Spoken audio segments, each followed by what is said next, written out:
E olha, hoje nós estamos recebendo aqui, em nosso estúdio, o secretário de Desenvolvimento de Rio Verde, Denimárcio. Secretário de Desenvolvimento Econômico Sustentável. Boa tarde, obrigada pela presença. Boa tarde, Fabélia, a toda a sua audiência. Satisfação estar aqui com você. É a primeira vez nos estúdios aqui em Rio Verde, né? Então está mais fácil para nós agora. Parabéns aqui pela essa sede aqui em Rio Verde. A oportunidade de estar mais próximo ainda da população, dos agricultores, dos empresários, enfim, toda a cadeia do agronegócio está posicionada aqui em Rio Verde. E, Denimárcio, quando a gente fala do agro, você, a sua secretaria, não é só com o agro, mas especialmente o desenvolvimento sustentável. A gente sabe que as indústrias, o comércio, todo mundo hoje tem um olhar para a sustentabilidade. Quando a gente fala de sustentabilidade, as pessoas já costumam pensar logo em meio ambiente, mas não é só o meio ambiente. Nós temos ali também a sustentabilidade social, financeiro, porque se não tiver essa sustentabilidade também não se mantém. Mas falando aí mais especialmente do agro, a sua secretaria, ela tem trazido, ela tem conseguido trazer ou pelo menos fazer aí os contatos, porque você está na secretaria já desde a gestão passada e foi mantido, certamente tem aí uma competência diferenciada. Bom, tem uma gratidão muito grande, né? Gratidão a Deus por essa oportunidade, gratidão ao ex-prefeito Paulo do Vale de ter feito parte junto com ele e com os colegas do período de transformação da gestão pública, e gratidão ao Dr. Wellington Carrijo por me convidar para poder trabalhar junto com ele, para auxiliar ele nessa jornada que ele se propôs e que, graças a Deus, está sendo um sucesso também, assim como foi na gestão do prefeito Paulo do Vale. Ele está dando continuidade a esse trabalho. Rio Verde é uma cidade que não passou por um desafio que outras cidades têm passado, que é descontinuidade, desconstrução do que foi feito para poder tentar reconstruir com a cara nova. Aqui o Dr. Wellington tem dado continuidade ao trabalho, implementando, claro, né, a sua visão de gestão, aquilo que ele fez de compromisso, mas a partir do que foi feito, usando toda a base, tudo aquilo que foi construído nos últimos 8 anos. Então isso é um ganho grande de população. Onde é que a população, os empresários, onde é que eles ganham com isso? Na continuidade daquilo que já foi investido, daquilo que já foi feito, e avançamos, ganhamos tempo também. Quando a gente fala no trabalho de desenvolvimento econômico sustentável, acho que você puxou muito bem, porque a sustentabilidade, ela começou a discussão pelo ambiental, mas ela é um equilíbrio entre ambiental, econômico e social. Se for só um, nós não vamos conseguir êxito. É importante que haja esse equilíbrio desse tripé entre o que é ambiental, econômico e o social. E o trabalho que nós nos propomos a fazer, aquilo que é a direção do prefeito para nós fazermos, trabalhar, por exemplo, na atração de investimentos, né?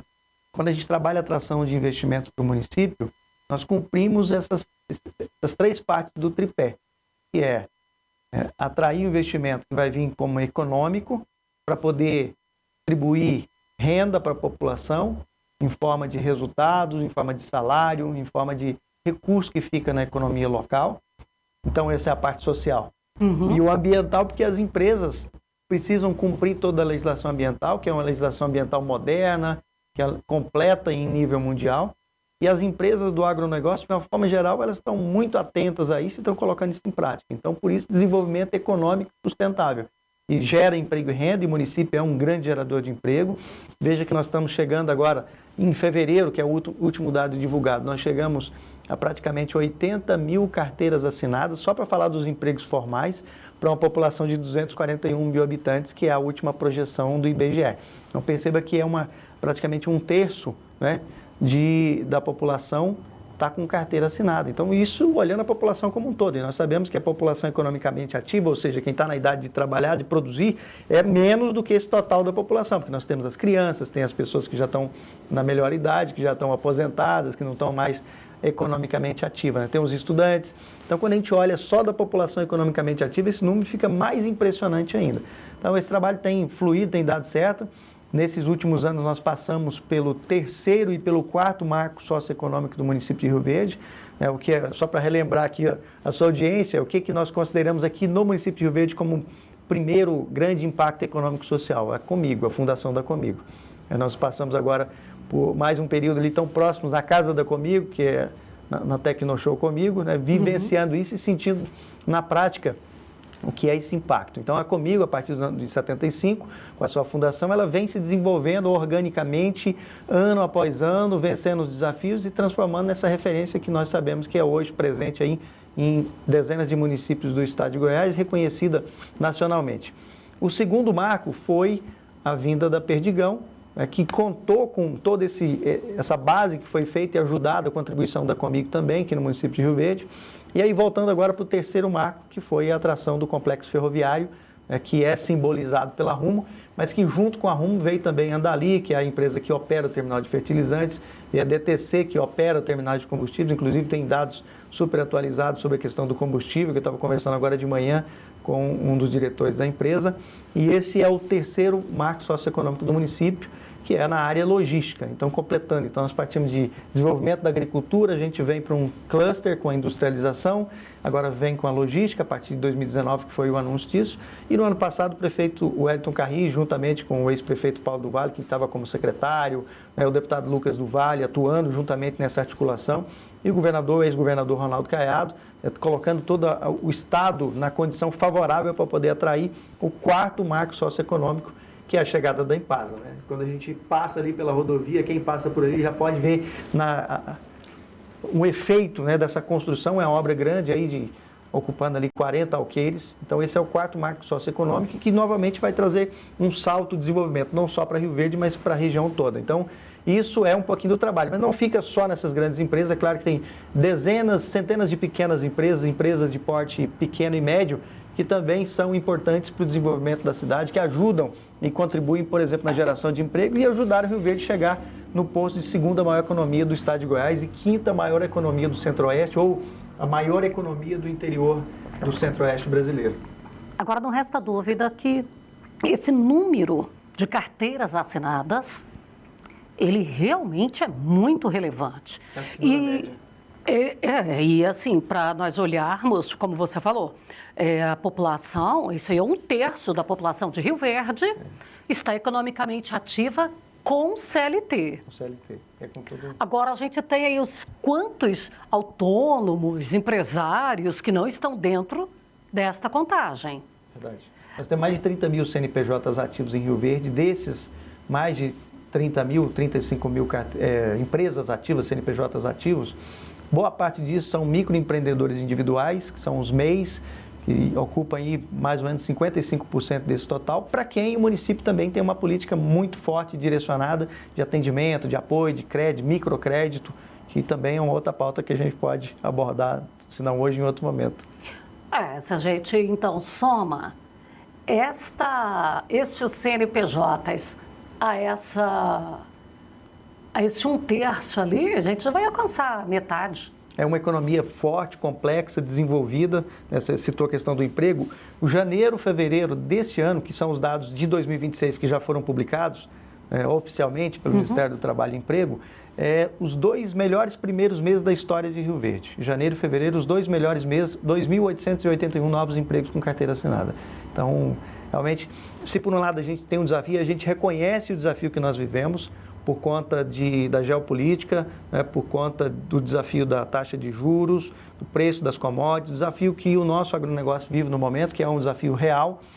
Em contrapartida, nós temos uma economia que é complexa, como eu disse, desenvolvida em outras áreas, como na prestação de serviços, que vai não só para Rio Verde, mas para a região, o comércio que atende não só Rio Verde, mas a região, aí vem educação, vem saúde, tudo isso dessa economia que é um polo regional. Então, ela sente essas dificuldades, mas, enfim, por toda essa robustez que ela tem, essa pujança, ela consegue passar por isso. Rio Verde consegue passar de uma maneira diferente, muitas empresas conseguem passar por isso de uma maneira diferente, às vezes mantendo os postos de trabalho e, nesse caso, aumentando. A própria obra da Impasa é um impulsionador grande nesse momento, porque, assim, ali tem milhares de pessoas que estão trabalhando hoje naquela obra e que ajudam a impulsionar esses números aí de janeiro, fevereiro de 2026. Então, nós vamos acompanhar esses saltos. Nós passamos por isso durante o período da pandemia. Em 2021, nós tivemos o melhor ano em geração de empregos, em números absolutos de geração de emprego da história de Rio Verde.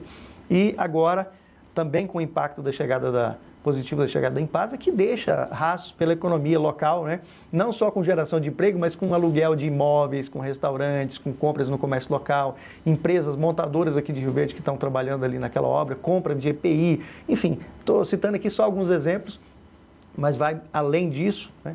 E é muito positivo, e daqui a pouco começam as operações, então são vagas de empregos, aí são previstos cerca de 470 empregos diretos na operação, mas ali dentro vão passar de mais de 1.000 caminhões por dia.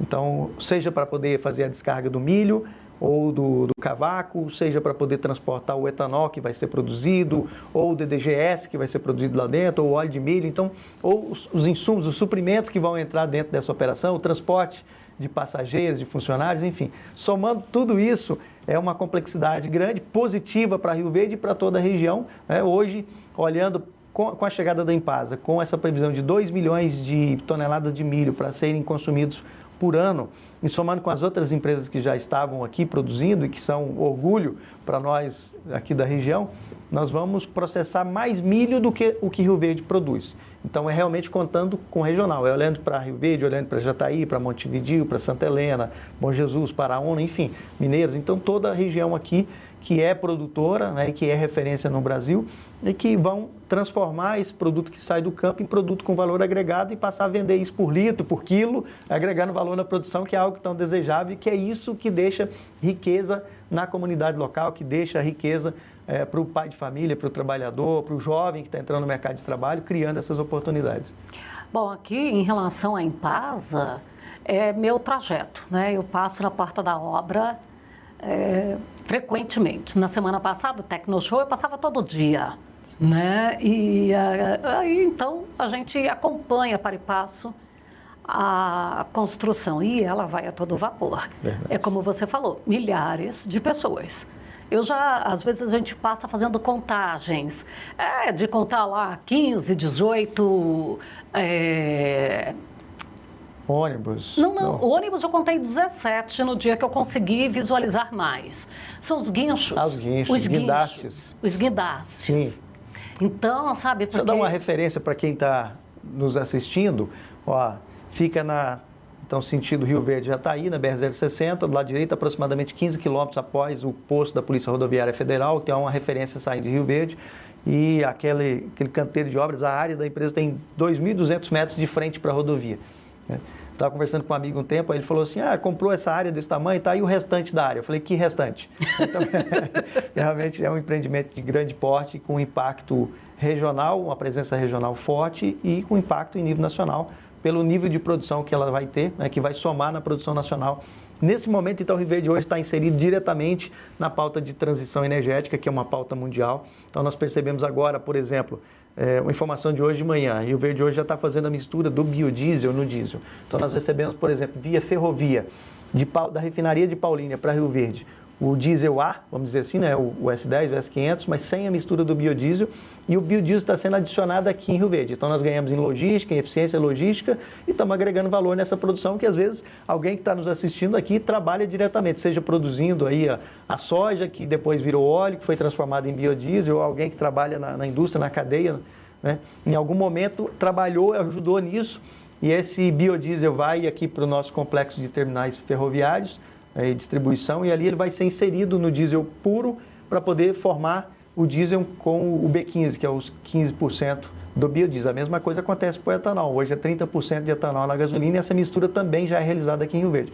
Então, quando o caminhão que vai levar para o posto de combustível chega no terminal, naquele momento é captado o produto em 2 tanques diferentes e feita a mistura e direcionada para o caminhão que então vai para o posto de combustíveis. Então, isso acontece já aqui no nosso município. E durante esse período, é claro que tem toda a discussão sobre preço, né? Sobre preço, efeito, reflexo da situação mundial da geopolítica. Mas em termos de abastecimento, praticamente nós não vimos aqui desabastecimento, porque nós temos um estoque estratégico hoje equivalente a 56 milhões de litros de capacidade de estoque que estão aqui pertinho de nós, em Rio Verde, aqui a 25 quilômetros de onde nós estamos agora nos seus estúdios. E isso significa também que aquele que buscaria já pronto, a Rio Verde acaba recebendo uma economia na logística em 15%, considerando o diesel, e em 30%, 35% aí, considerando a gasolina. Sem dúvida. E mesmo que nós sabemos que tem aquela legislação que permite o etanol sair direto da usina para o posto de combustível, mas na prática é uma situação que ele acaba passando pela distribuidora, seja por questão comercial, questão de logística. Às vezes o mesmo caminhão que vai buscar a gasolina também traz uma parte de etanol. Então, logisticamente, o terminal facilita, inclusive, para o etanol puro, o etanol que vai direto para o tanque do veículo. Bom, isso aí já são informações importantes, porque eu ia já questionar. Ele falou que tinha dados de hoje com relação ao combustível, e isso é algo que interessa a toda a região, especialmente do que se trata de desabastecimento ou não, que deixou num dado momento as pessoas preocupadas. Os produtores, teve um momento que os TRR estavam vazios, né? Porque todo mundo correu para comprar de uma vez só. Verdade. Então, precisa ter calma. Então, hoje nós temos abastecimento de diesel. Tem um oleoduto que vai até Senador Canedo, mas que tem uma limitação. Então, nós temos aquele grande polo ali em Senador Canedo. Então, fora isso, fora aquele polo de Senador Canedo, Rio Verde hoje é o segundo polo estratégico de combustíveis no estado de Goiás. E para abastecer o agronegócio, transportadores, enfim, os veículos de passeio, é importante para Rio Verde contar, para toda a região, contar com esse complexo de combustíveis aqui. Então, tem um impacto positivo, como ajuda na regulagem do estoque, ajuda escoando a produção, porque também o produto hoje, por exemplo, o etanol, o biodiesel, pode sair daqui via trem direto para um grande mercado que é São Paulo.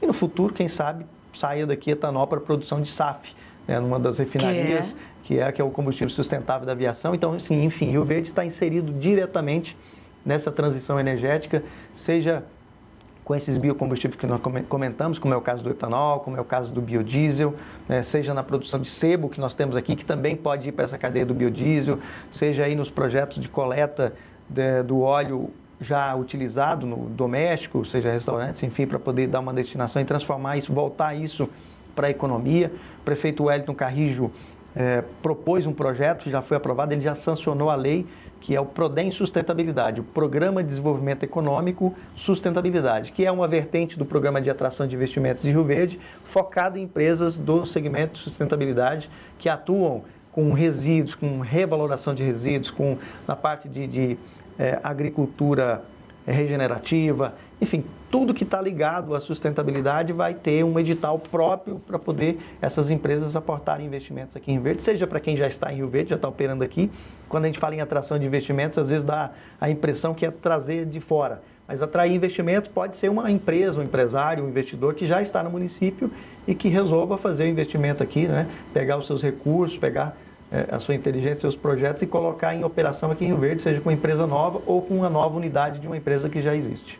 E nessa área regenerativa aqui tem o grupo Compier, que tem um trabalho já de longa data em cima disso, né? É verdade, hoje eles recebem visitação, são referência junto com outros agricultores, com outros produtores, né, que estão levando essa pauta adiante, estão tomando frente nisso, sendo vanguarda disso, não só para a região, mas para o Brasil inteiro, porque é considerado hoje, com muita chance de ser a nova fronteira do agronegócio, né, de redução do custo dos insumos, de produzir de forma sustentável, ao contrário do que às vezes se utiliza informação fora, às vezes com interesse comercial, acusando a forma como o Brasil produz, e aqui a gente mostra isso na prática. Tem sido feito um trabalho interessante de usar aqui a nossa região, não só os produtores, mas também as nossas agroindústrias, para trazer visitantes de outros centros, de outras regiões, do Rio de Janeiro, de São Paulo, pessoas que não são do agronegócio, que estão às vezes comunicando na mídia para diversos outros públicos e que eles têm vindo aqui para poder conhecer na prática, fazer uma imersão e ver na prática como é produzido lá no campo, como é que é processado na agroindústria, o respeito que há com o meio ambiente e a forma sustentável como é produzido, para que eles possam falar para o seu público com competência, falar com conhecimento de causa, levar a verdade, que é o que nós queremos, né, Fabíola? É o papel que você desempenha aqui no seu programa, que você sempre trabalhou nessa pauta, levando a informação, levando a verdade sobre o agronegócio, sobre a nossa região, sobre as agroindústrias, e é isso que nós queremos, que eles conheçam a verdade, nada mais que isso. Mas aí eu sempre falo que eu defendo o produtor, não é porque aquela paixão sem razão, não. É porque eu conheço o trabalho dele, eu vou a campo, eu sei o quanto ele investe e ele acata. Gente, tem leis para tudo. Na hora de você fazer a compra dos seus insumos, já sai na nota fiscal o local que você tem que devolver aquelas embalagens. E o armazenamento delas na fazenda tem critérios rigorosos para serem obedecidos. Aí precisa de fazer a tríplice lavagem nos galões, fazer furo neles, tem que separar as tampas, aquelas que estão no caso de sacos de semente, elas estão separadas, tem que agendar para fazer a devolução, levar ali, apresentar tudo. Então, assim, o produtor rural, essa questão da logística reversa, de devolução correta, ele já faz isso há muito mais tempo do que as tentativas de implantação na cidade da coleta seletiva. Eu tive a oportunidade de trabalhar como técnica agropecuária há muito tempo. Nós estamos completando 30 anos de formados agora. Mas há 28 anos eu trabalhei numa revenda de insumos agrícolas. Naquela época eu já cuidava de receituária agronômica, ajudava ali a cuidar sobre isso. Então, assim, é uma prática que o Brasil já tem há muito e muito tempo, é eficiente. E Rio Verde tem uma das maiores centrais de recebimento de embalagens, é referência nisso, né, Fabélia? Sim. Recebe eventos nacionais aqui para poder tratar do tema. Então, é exemplo em muitas áreas. Você citou, essa é uma ótima área como exemplo daquilo que já está sendo feito, né? E Rio Verde, toda a nossa região, né? Nós estamos falando aqui, mas toda a nossa região, o produtor que está aqui em Goiás, que está aqui no Centro-Oeste, é respeitador e já está consciente daquilo que é o papel dele, né? É isso mesmo. Olha, nosso tempo já está aqui avançado, eu quero te agradecer pela participação e agora, está mais próximo, nós vamos falar mais. É isso aí, eu quero só deixar uma dica para a sua audiência aí, que nós temos agora o Rio Verde Digital, né, que foi lançado durante a Tecnoshow. Então é um aplicativo com cerca de 600 serviços do município de Rio Verde, da Prefeitura de Rio Verde. Então aproveite para poder baixar o aplicativo Rio Verde Digital e conhecer lá todas as facilidades, desde uma lâmpada queimada até uma consulta, um exame, matrícula na escola e diversos outros serviços que estão disponíveis aí dentro desses 600 serviços do Rio Verde Digital. É um projeto do nosso prefeito Wellington Carrijo, que queria cumprir esse compromisso que ele fez com a população e realmente agora já está entregue o aplicativo e só evoluindo, né, nos próximos dias. Não resta dúvida, porque se você esperar ficar perfeito, você nunca teria tido o primeiro computador. Não é à toa que frequentemente você tem as atualizações, as melhorias, um novo programa, um novo sistema. Muito obrigada e parabéns pelo trabalho que vem desenvolvendo. Obrigado, parabéns pelos estúdios novos aqui, né? Você sabe que vocês são muito bem-vindos em Rio Verde sempre, né? E parabéns e obrigado pelo convite, pela oportunidade.